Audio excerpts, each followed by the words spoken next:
मैं क्या गलत कर रहा हूँ? कृषि मंत्री जी, मैं यदि किसानों को जगा रहा हूँ तो मैं क्या गलत कर रहा हूँ? 2 लाख का टिक्टर टैक्स लगाकर यदि किसान को 7 लाख में मिल रहा है और मैं किसान को बता रहा हूँ तो क्या गलत कर रहा हूँ? 8 लाख का हार्वेस्टर टैक्स लगाकर किसान को 24 लाख में मिलता है और मैं किसानों को बताऊँ तो इसमें क्या गलत कर रहा हूँ? कृषि मंत्री जी, 35 रुपये का डीजल आता है लेकिन आप 95 रुपये में देते हो। क्या यही आपकी कृषि नीतियाँ हैं? आप किसानों को दुगनी आय करने का वादा करते हैं लेकिन आपने तो खर्चे दुगने कर दिए, आय वाय तो दुगनी नहीं हुई। अब ये बातें यदि मैं किसानों को कहता हूँ तो आपको बुरा लगता है। मुझे फर्जी प्रकरण में आपने फंसाया। आपने और आपके सुपुत्र ने मुझे मरवाने के प्रयास किए। ये अच्छी बातें नहीं है। आप यदि काम करेंगे, अच्छा विकास कार्य करिए। अच्छा मुझे बताइए कृषि मंत्री जी, आपने हरदा जिले में आज तक कौन सा निर्माण कार्य कराया है? एक भी निर्माण कार्य नहीं कराया। मैंने मेरे जीवन में आपके हाथ से निर्माण होते सिर्फ 2 चीज़ देखी है।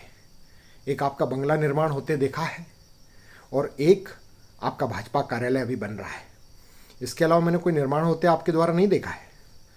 अब ये बातें मैं कहता हूँ तो आपको बुरा लगता है। आपका नाम लेकर कहता हूँ, बिल्कुल मेरी गलती है, मैं आपका नाम लेकर कहता हूँ।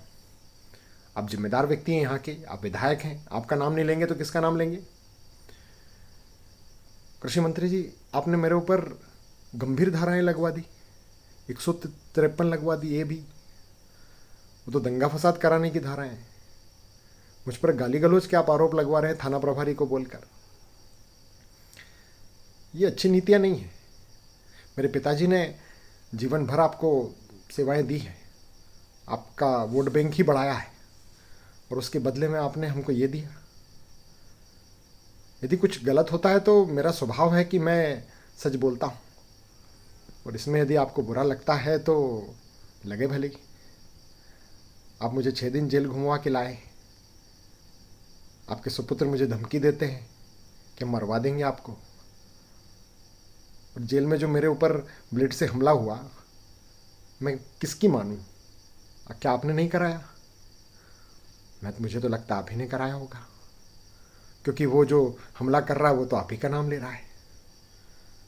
मुझे थाना प्रभारी खुद चमका रहे हैं कि मंत्री जी का नाम मत लो, नहीं तो हम आपको लंबा चौड़ा फंसा देंगे।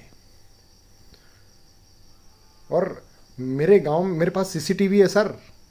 सीसीटीवी कैमरा में मेरी रिकॉर्डिंग है उस दिन की।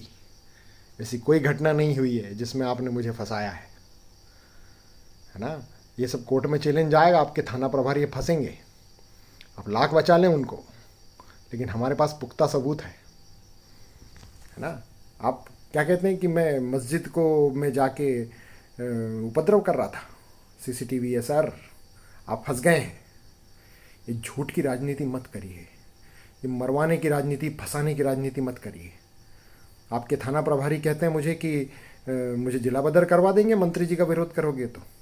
आपके सुपुत्र मुझे कहते हैं ये बात। करवा दो जिला बदर, जेल में ठुसवा दो मुझे, लेकिन सच बोलना नहीं छोड़ूंगा मंत्री जी। कृषि नीतियां आपकी अच्छी नहीं हैं, इसके विरुद्ध हमेशा बोलता रहूंगा। आप कुछ मत करिए। आपका आपका समर्थक बन जाता हूं। चलो मैं आज से, आप सिर्फ एक काम कर दो तो मैं बिल्कुल बन जाऊंगा। आप किसानों को 1000-2000 रुपये का बोनस दे दो गेहूं और चने के ऊपर प्रति कुंटल। हमारे किसानों के कर्ज मिट जाएंगे। लेकिन आप ऐसा नहीं करेंगे।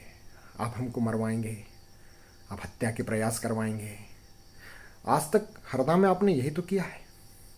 हरदा में कोई भी राजनीति में थोड़ा सा भी उठता दिखता है कि आपको बस आपके पेट में मरोड़े पड़ने लगते हैं। मुझे पता है, इसीलिए आप 30 साल से राजनीति कर पा रहे हैं, क्योंकि आप ऐसा दंडित करते हैं किसी भी व्यक्ति को कि वो वापस उठने की हिमाकत नहीं करता है। इतने भी योग्य नहीं है आप कि आप ही टिके रहेंगे, आपके अलावा कोई नहीं आएगा, है ना? हम डरने वाले नहीं हैं। आपका समय अब आ गया है। आपकी राजनीति का अंत होना निश्चित है। आपने मेरे ऊपर फर्जी प्रकरण कराया है। मंत्री जी, मेरे पिताजी जो हमेशा आपके समर्थक रहे हैं, मुझे हमेशा डांटते रहे कि मंत्री जी का विरोध मत कर, वो भी द्रवित हो गए अब। उनके भी मन से बिल्कुल आह निकली, उनको आपने बहुत परेशान किया एसडीएम ऑफिस के बाहर। अब वे आपके समर्थक नहीं रहे, ये अच्छे कार्य नहीं है। आपने सभी भाजपा नेताओं को भी सताया है, सब लोग भाजपा छोड़ छोड़ के इसी वजह से गए। आप ही सत्ता में बने रहना चाहते हैं, रहिए, बने रहिए, काम तो अच्छा कीजिए ना। अच्छा काम करेंगे तो हम खुद भी आपका समर्थन करेंगे। मुझे कोई शौक नहीं राजनीति में आने का, लेकिन मुझे आपकी नीतियाँ सही नहीं लग रही। सही नीतियाँ लगेगी तो मैं खुद समर्थन करता था पहले आपका, मैं आपका समर्थक था। मैंने अपनी कोचिंग का उद्घाटन आपसे कराया, मैंने अपने सदगुरु से नहीं कराया, आपसे कराया। लेकिन आपके काम अच्छे नहीं लगे, आप हत्या के प्रयत्न करवाते हैं। मेरा मन एक्सेप्ट नहीं कर रहा इस बात को कि मेरे कृषि मंत्री जी ऐसा जघन्य कदम उठा सकते हैं। लेकिन मैं जानता हूँ कि आपने दुर्गेश भाई के तो गुल्ले गुल्ले करवा कर आपने पुनासा डैम में मछलियों को खाने के लिए फिकवा दिए, तो आपसे कोई उम्मीद की भी नहीं जा सकती। आप हत्या करवा सकते हैं निश्चित तौर पर, अच्छी बातें नहीं है ये, अच्छी बातें बिल्कुल नहीं।